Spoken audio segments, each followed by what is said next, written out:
Actualmente las biotransformaciones son una herramienta fundamental para llevar a cabo reacciones químicas. Si tuviéramos que definir el término biotransformación en el ámbito de la química orgánica, habría que mirar hacia la naturaleza. Allí, la transformación de una sustancia en otra se lleva a cabo mediante la utilización de enzimas para aumentar la velocidad del proceso. Pues bien, la utilización de enzimas con sustratos no naturales es lo que denominamos biotransformaciones.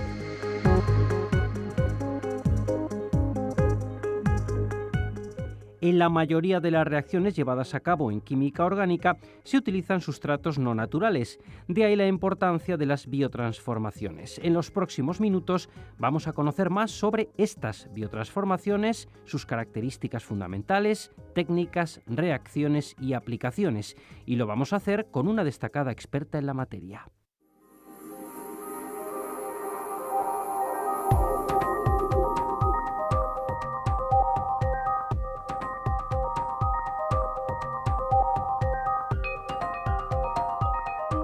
Como decíamos en la introducción, hoy vamos a hablar de biotransformaciones en química orgánica. Para ello contamos con María Ángeles Farrán, que es profesora del Departamento de Química Orgánica y Bioorgánica de la Facultad de Ciencias de la UNED. Bienvenida, profesora. Buenos días, Juan Ramón. Y también nos acompaña una invitada especial que la profesora Farrán ya nos presenta. Hoy tenemos aquí como invitada en el espacio Sin Distancias a la profesora María José Arnaiz, que es profesora titular del Departamento de Química Orgánica y Farmacéutica de la Facultad de Farmacia de la Universidad Complutense de Madrid y además directora del Grupo de Biotransformaciones. Buenos días, profesora Arnaiz. Buenos días, Juan Ramón. Buenos días, Ángeles.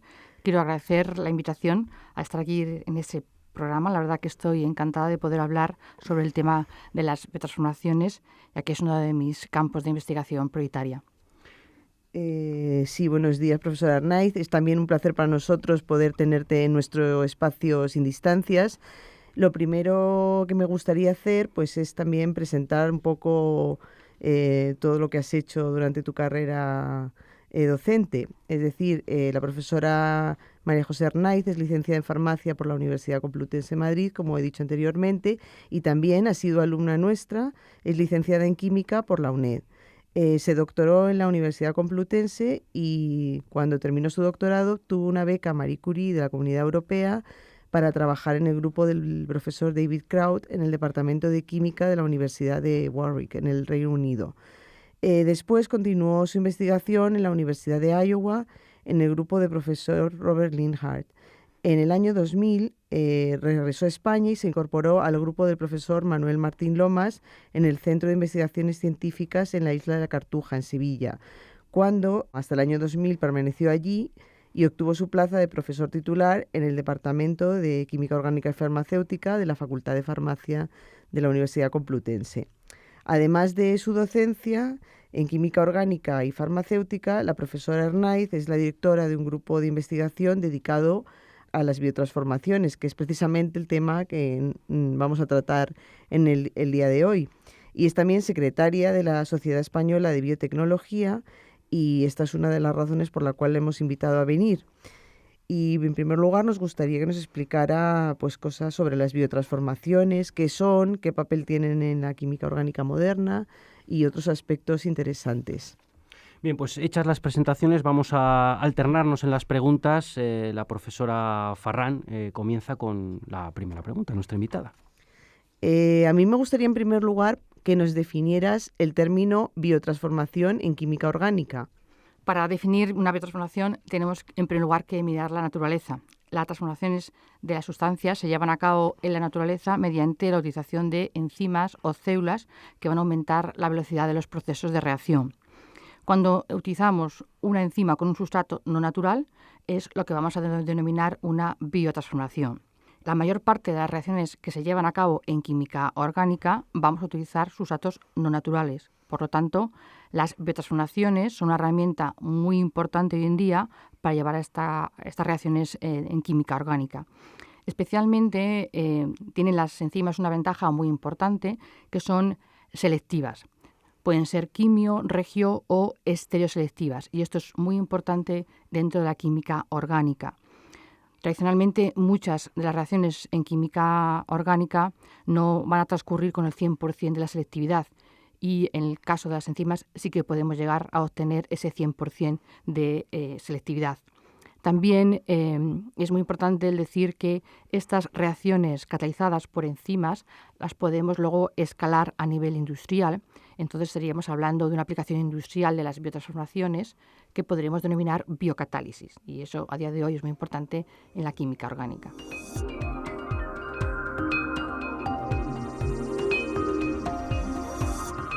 Ahora que nos ha quedado claro el concepto de biotransformación, me gustaría preguntarle qué tipo de enzimas o microorganismos se utilizan habitualmente para determinadas reacciones orgánicas. Por ejemplo, la hidrólisis de un éster o la síntesis de un disacárido. Bueno, Juan Ramón, hay que en primer lugar comentar que hay muchos tipos de reacciones orgánicas que, al igual que en el laboratorio, pueden tener lugar en los diferentes procesos metabólicos en nuestro mundo biológico. Durante las últimas décadas, la búsqueda de nuevas rutas sintéticas para la preparación de nuevas moléculas con actividad farmacológica se ha llevado a cabo mediante muchas técnicas innovadoras. Ha habido muchos avances en campos como la biología molecular, la bioquímica, la química orgánica, la biotecnología, lo cual ha permitido alcanzar estos objetivos a través incluso de procesos más eficaces y rápidos. Muchas de estas estrategias se han llevado a cabo mediante métodos sintéticos que nos han permitido obtener un amplio número de productos con actividad terapéutica. En este sentido, el empleo de biocatalizadores, que pueden ser tanto enzimas aisladas como células, ha sido de una vital importancia. Otro aspecto muy importante es la quiralidad. Muchos de estos productos que tienen un valor añadido, una actividad farmacológica, pues van a presentar una quiralidad en su molécula, un centro estereogénico. Para sintetizar estas moléculas, y sobre todo respetando las condiciones medioambientales, es decir, que no produzcan una contaminación ambiental, es muy importante el utilizar estas enzimas.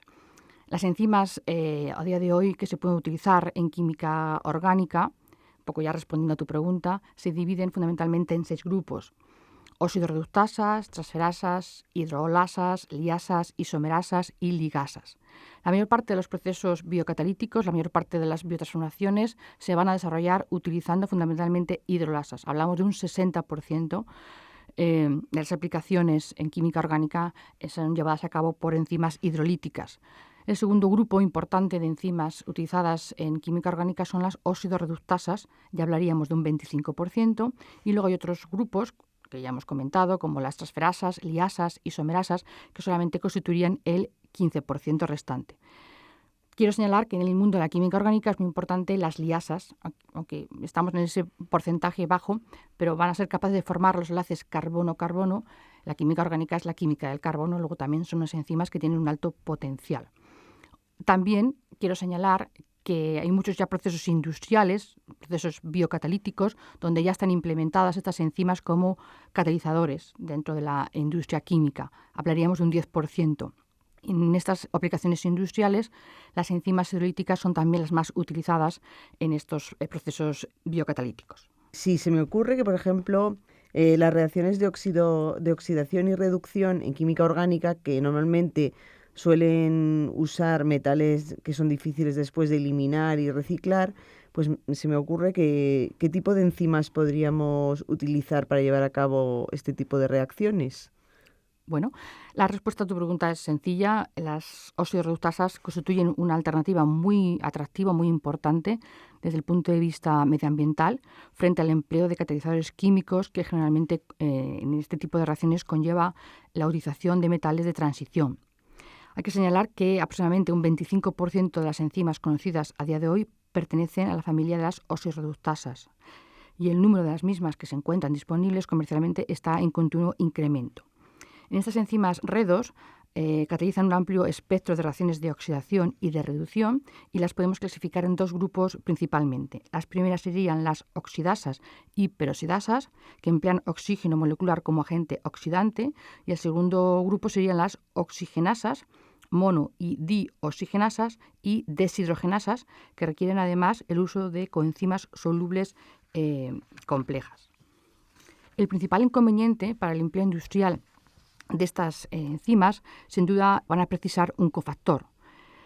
Estos normalmente necesitamos, como comento, un cofactor, y en muchas de estas reacciones es más útil utilizar una célula entera, puesto que de esta forma podemos utilizar el propio mecanismo celular, el propio metabolismo celular para regenerar ese cofactor, porque si utilizamos una enzima aislada tendríamos que acoplar unas reacciones en paralelo para poder regenerar ese cofactor, y entonces el coste de esa reacción se incrementa. Luego, en las reacciones de oxidorreducción normalmente se utilizan mayoritariamente células en lugar de enzimas aisladas.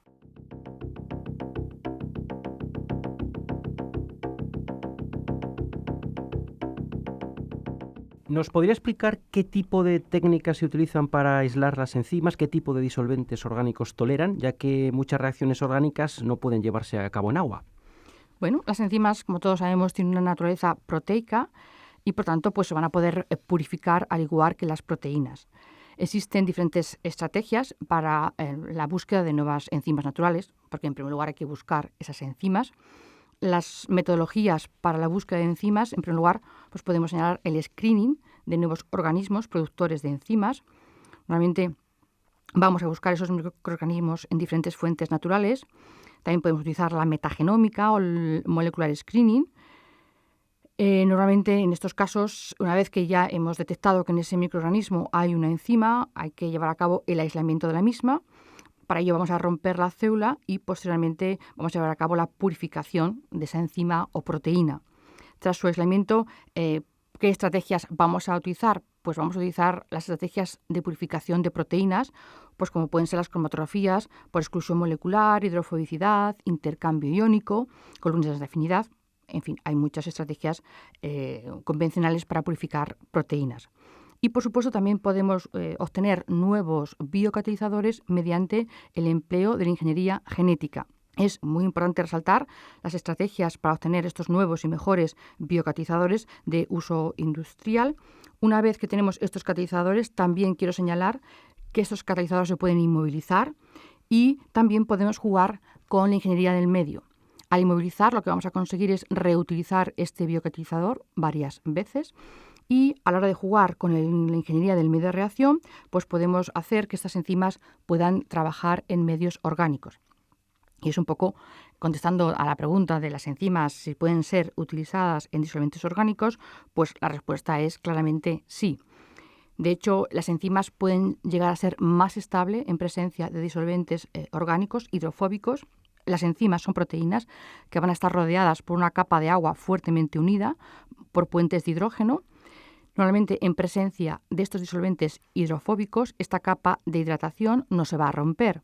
Si, por el contrario, ponemos a la enzima en presencia de un disolvente muy polar, como puede ser el etanol puede competir con las moléculas de agua por la formación de esos puentes de hidrógeno, y esto puede hacer que se rompa esta capa de hidratación. Al romperse la capa de hidratación, la enzima puede perder su actividad y puede desnaturalizarse. Por lo tanto, muchas de estas enzimas que vamos a utilizar en biotransformaciones van a poder ser activas, incluso más estables en la presencia de disolventes orgánicos.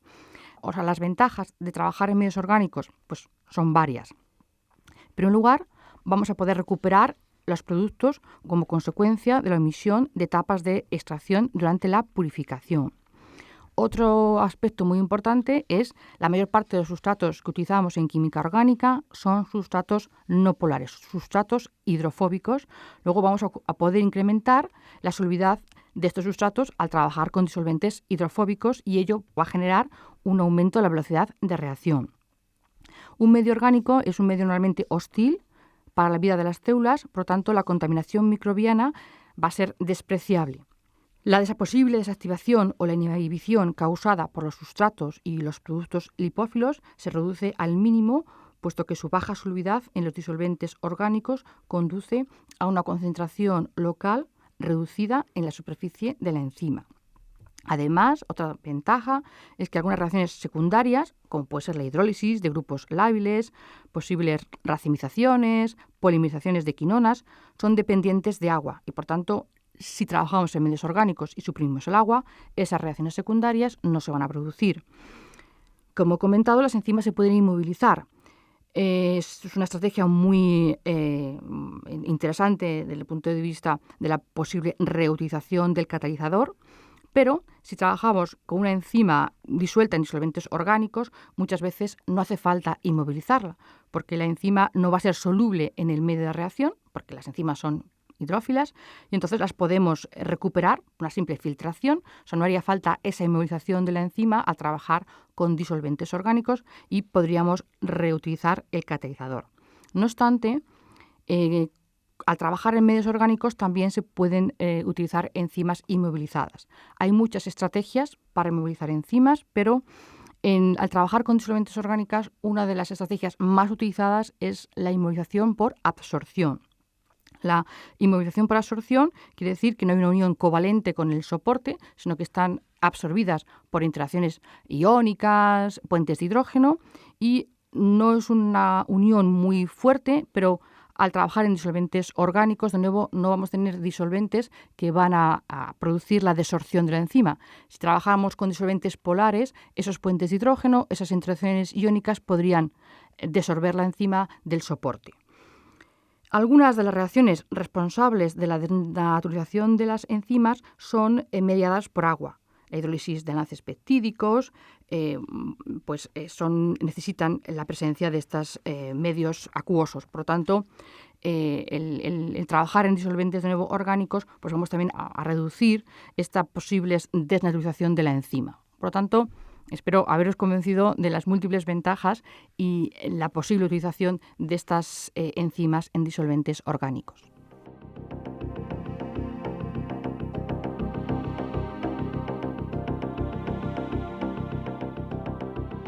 Ahora también me surge otra duda, ya que estamos hablando de enzimas.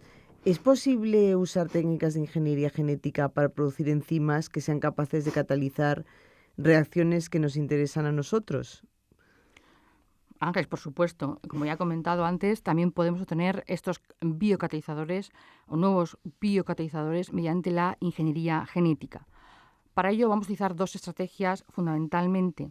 La primera sería la mutagénesis dirigida y la segunda la evolución molecular dirigida. En ambas técnicas, son técnicas de biología molecular, entonces podemos llevar a cabo una mutagénesis dirigida, que es sustituir determinados aminoácidos de una manera racional, especialmente a lo mejor los que están más cerca del centro activo, y también podemos hacer pues, una mutagénesis más al azar, de forma que modificamos muchos aminoácidos de una manera azarosa y luego vemos si preparamos unas librerías de mutantes y podemos ver cuál de ellos tienen una actividad. O sea, se pueden hacer mutagénesis dirigidas o mutagénesis al azar. Con estas mutagénesis lo que vamos a conseguir realmente pues, es mejorar o intentar mejorar las propiedades del biocatalizador, aumentar su eficacia catalítica, aumentar su estabilidad frente a temperatura, pH, disolventes orgánicos, intentar también modificar a lo mejor las condiciones óptimas de actividad, aumentar el abanico de sustratos en los que podemos trabajar. Normalmente se tiene la idea de que las enzimas son muy específicas, solo reconocen a un tipo de sustratos, y eso no es cierto. Pueden tener un abanico muy amplio de poder reconocer a diferentes tipos de sustratos, pero, no obstante, con estas técnicas de mutagénesis podemos ampliar ese abanico de sustratos que pueden ser utilizados por las enzimas.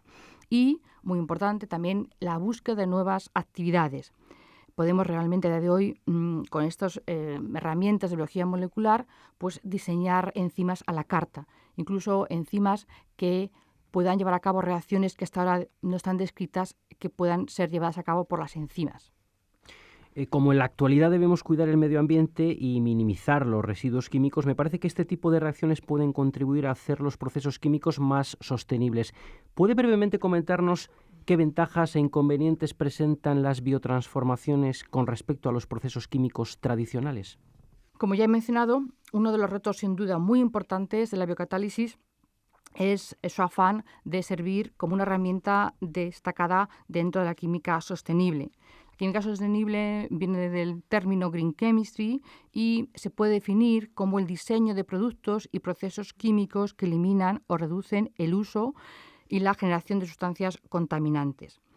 El desarrollo de reacciones de química orgánica altamente regio y estereoselectivas empleando para ello condiciones suaves, compatibles con los conocidos 12 postulados de la química sostenible, que fueron definidos originalmente por Anastas y Warner. Entonces, a día de hoy hay un gran convencimiento, una gran necesidad de que tenemos que hacer todos los procesos de la química orgánica más sostenibles. Y la utilización de un biocatalizador realmente incide en muchos de estos principios que, como he comentado, pues fueron definidos por Anastas y colaboradores. En estos principios, en concreto son 12 principios, que lo que intentan es hacer esos procesos más sostenibles.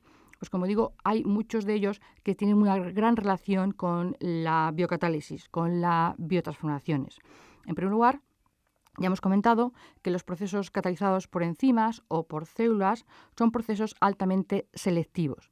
Entonces, esto incide plenamente en uno de los primeros principios de la química sostenible, ya que el hacer los procesos más selectivos vamos a reducir el contenido, el número de residuos que se generan en los procesos.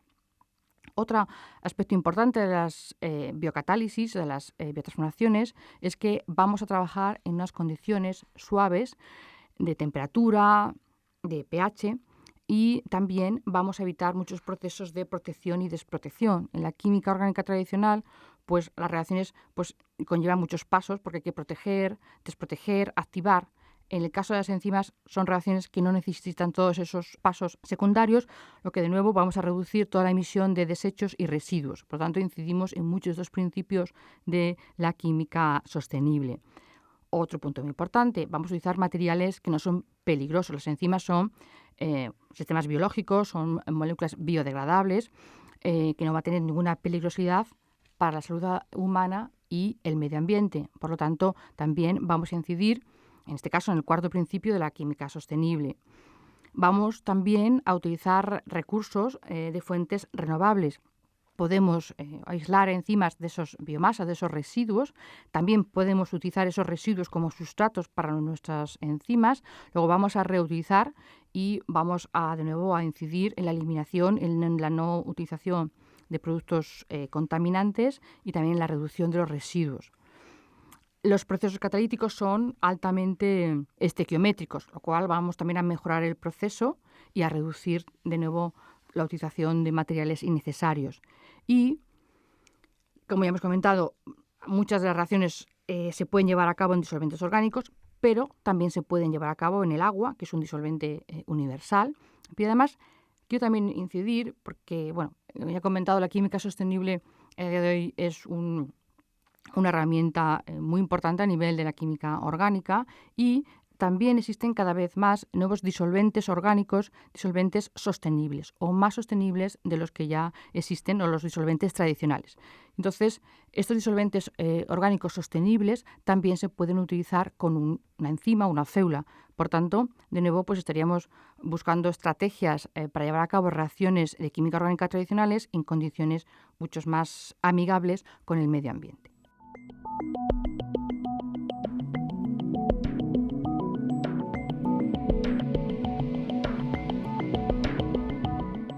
Estamos hablando de biotransformaciones en química orgánica con la profesora María José Hernáiz, a la que le va a formular una nueva pregunta la profesora María Ángeles Farrán. También se me ocurre que las biotransformaciones pueden ser muy importantes a la hora de aprovechar residuos de la agricultura y la ganadería. Me refiero a lo que hemos comentado antes, a la biomasa. Y bueno, ¿qué productos podemos obtener ayudándonos de las enzimas y de los microorganismos? Otro aspecto importante dentro de la química sostenible, efectivamente, es aprovechar la biomasa, aprovechar los residuos, para poder obtener productos de alto valor añadido. Por ejemplo, podemos utilizar la biomasa obtenida de los residuos agrícolas. Fundamentalmente, estos residuos van a estar formados por carbohidratos y con estos carbohidratos pues podemos, por ejemplo, obtener biodisolventes como puede ser el bioetanol. Para ello, lo que vamos a hacer es utilizar esa biomasa, esos residuos de carbohidratos, y podemos utilizar enzimas hidrolíticas que rompen esos polisacáridos. En concreto, podemos utilizar las celulasas, que van a romper la celulosa. La celulosa es un polisacárido que está formado por unidades de glucosa, y al romper esas uniones vamos a tener glucosa libre, y esta glucosa posteriormente se puede fermentar para dar lugar al bioetanol, que es uno de los disolventes sostenibles. De igual manera, también existen en muchos residuos de biomasa, pues son residuos que tienen grasas con diferentes propiedades. Estas grasas, estos residuos oleosos, los podemos utilizar para producir el biodiesel.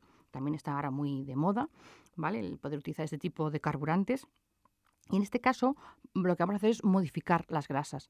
Y para modificar las grasas vamos a utilizar unas enzimas que son específicas de las grasas, como son las lipasas. Las lipasas son unas enzimas hidrolíticas que lo que van a hacer es hidrolizar los ésteres que forman parte de los ácidos grasos. Por lo tanto, nosotros con reacciones de hidrólisis, de esterificación, de transesterificación, podemos llevar a cabo la modificación de las grasas naturales mediante esos procesos biocatalíticos para dar lugar al biodiesel. ¿Y en la industria farmacéutica y de los alimentos? Bueno, pues también es posible obtener productos de interés alimentario a partir de biomasa y también utilizando biocatalizadores. Podemos citar en este caso, por ejemplo, la obtención de prebióticos y probióticos. En este caso también vamos a utilizar estos prebióticos y probióticos son también carbohidratos y lo que vamos a utilizar son residuos de biomasa que estén formados por polisacáridos, por carbohidratos. Para transformar estos polisacáridos, lo que vamos a utilizar en este caso son unas enzimas hidrolíticas que son las glicosidasas, que son las enzimas encargadas en la naturaleza de romper los enlaces glicosídicos, de romper estos polisacáridos. Y estas mismas enzimas hidrolíticas también pueden llevar a cabo las reacciones de glicosidación, de síntesis. Las reacciones normalmente están en un equilibrio de hidrólisis y síntesis y estas enzimas pueden, jugando con las condiciones de la reacción, podemos llevar a cabo ambos procesos. Modificando estos carbohidratos obtenidos de biomasa con estas enzimas hidrolíticas, con estas glicosidasas, podríamos obtener estos prebióticos. En el campo de la industria farmacéutica también hay innumerables ejemplos en la utilización de enzimas o células para obtención de fármacos o también para obtener sintones quirales. Una de las características muy importantes que ya he comentado de estos productos farmacéuticos, de estos fármacos, es que son moléculas quirales. Muchas de estas estructuras necesitan un centro quiral, un carbono asimétrico en su estructura para que tengan actividad. De esa manera son capaces de reconocer al receptor. Para llevar a cabo obtener esa quiralidad específica, el enantiómero R o el enantiómero S, muy importante en química orgánica, pues las enzimas, como son muy selectivas, pueden llevar a cabo reacciones de una manera estereoselectiva. Y, por tanto, podemos utilizar, pues en este caso, muchas lipasas, que son unas enzimas que van a permitir, por ejemplo, pues la obtención de diferentes antiinflamatorios no esteroídicos, como el ibuprofeno. Y, simplemente, ya para finalizar en esta pregunta, comentar que también hay muchos residuos en la industria agroalimentaria del vino que permiten la obtención de diferentes antioxidantes, que son polifenoles glicosilados, que luego también mediante diferentes estrategias enzimáticas, mediante diferentes enzimas, podemos llevar a cabo modificaciones de los mismos para conseguir mejores antioxidantes o preparaciones farmacéuticas que pueden ser administradas por vía oral. Prácticamente nos hemos quedado sin tiempo, pero ya para finalizar brevemente y aprovechando que este año que está terminando, ya le quedan pocas semanas, ha sido el Año Internacional de la Biotecnología, me gustaría preguntarle cuál es su visión sobre el futuro del uso de la biocatálisis, tanto en química como en otras ramas de la ciencia. Brevemente, profesora. Efectivamente, este año ha sido el Año Nacional e Internacional de la Biotecnología y yo, como secretaria general de la Sociedad Española de Biotecnología, pues me he visto implicada junto con otros centros de investigación, universidades, en organizar ciclos de conferencias, talleres y charlas para llevar la biotecnología a la sociedad, ya que pues en nuestra vida cotidiana muchos de los procesos que obtenemos son productos obtenidos mediante biotecnología, la pasta de dientes, la sacarina, fármacos, algunos ya los hemos comentado. Entonces, muchos de estos productos normalmente son productos obtenidos mediante procesos biocatalíticos, mediante una biotransformación industrial, una enzima. Por lo tanto, que es un poco lo que hemos hablado antes del programa, creo que el futuro está ahí, es un futuro muy prometedor, hay muchas posibilidades para poder obtener productos de mejor calidad en la sociedad y obtenidos de una manera mucho más sostenible. con todas las ventajas y comentarios que hemos hecho a lo largo del programa, espero haberos convencido de que hay muchísimo futuro, muchas cosas por cambiar y la biocatálisis, la utilización de enzimas o células es una alternativa muy buena y muy sostenible. Bien, pues profesora Farrán, si quiere añadir algo ya para terminar. Pues nada, agradezco a la profesora Arnaiz que ha aceptado nuestra invitación y creo que nos has aclarado mucho los aspectos más importantes del papel de las biotransformaciones en el campo de la química orgánica. Y estoy segura de que nuestros estudiantes han tomado buena nota del abanico de posibilidades que ofrece este tipo de química. Y no tengo nada más que añadir. Muy bien, pues profesora Arnaiz, ha sido un placer. Muchas gracias. Muchas gracias a vosotros. Para mí también ha sido un placer estar aquí y poder charlar sobre las biotransformaciones. Espero haber aclarado algunos de estos aspectos dentro del campo de biotransformaciones y bueno, pues encantada de volver en cualquier otro momento.